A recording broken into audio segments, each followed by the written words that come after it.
guys, ito may kantahan na yan yung sa motor Honda Wave 100 stock up, hindi mapadyakan.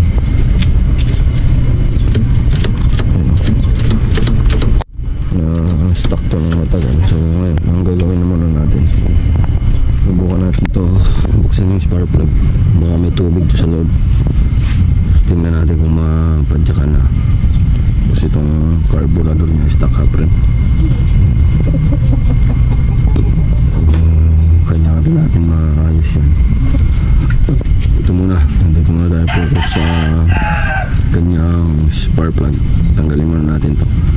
Pag ganito kasing nangyari, mga riders, pag matagal na pinapasokan ng tubig yan dito, tapos pumapasok dito yung tubig, pumapasok yun sa block, tapos magiging stock up yung piston nya.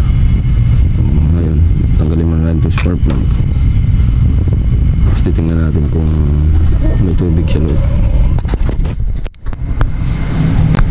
Guys, baklasin mga itong spark plug na luwalan ko na.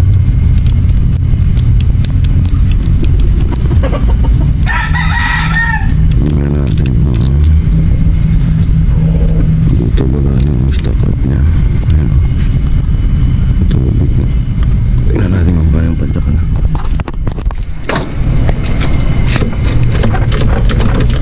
Hindi pa ito.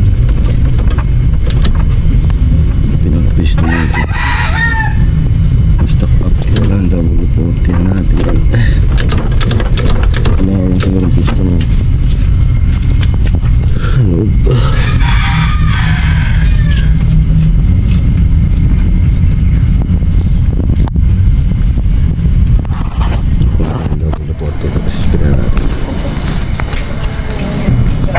Guys, lagyan natin ang guys loob para lumambot yung pinapiston niya.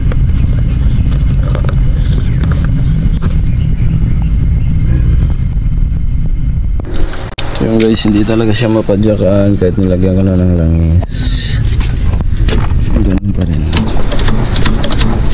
Gagawin natin, baklasin natin itong head ito, para masilip natin piston, baka nag-stock up. Dapat tayo ng gis. Ayan, sige muna guys. Ngayon guys, nabuksan natin yung sitwasyon ng head. So yung piston nag-stock up.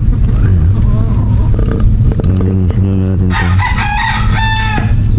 Hilahin natin kung kaya pang hilahin yung block.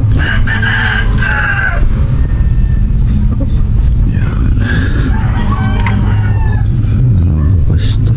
Kailangan rin linisin ito.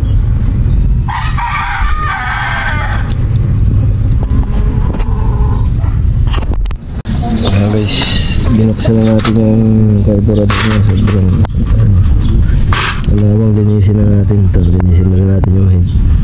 Pinaribor yung block. Pinaribor natin para may gas-gas na rin kasi. Linisin na natin yan. Tapos ito para may balik na natin ito. Ayan guys, nalinis na natin lahat ng piyesa. Ito nakaribor na rin. Pinaribor na natin 25. Yan, babalik na natin ito. Guys, balik na natin yung piston.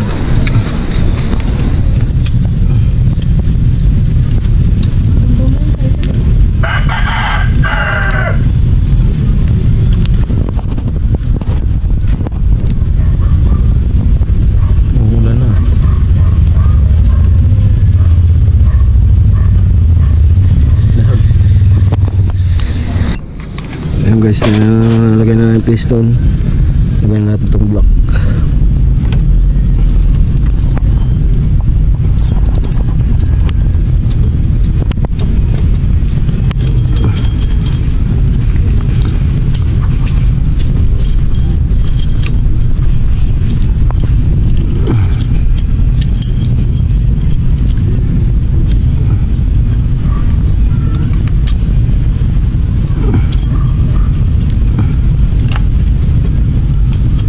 Smooth.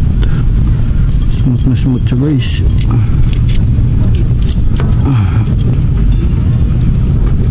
Yun. Tapos yung head na. Ngayon, buwan natin panda rin kung andar na siya.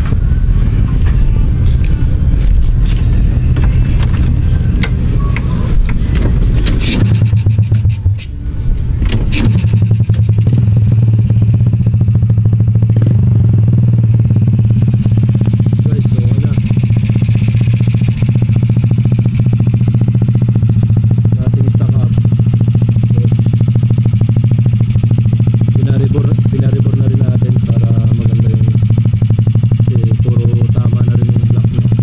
So ngayon okay na, umandar na. Ayan dito na lang muna riders. Umandar na siya.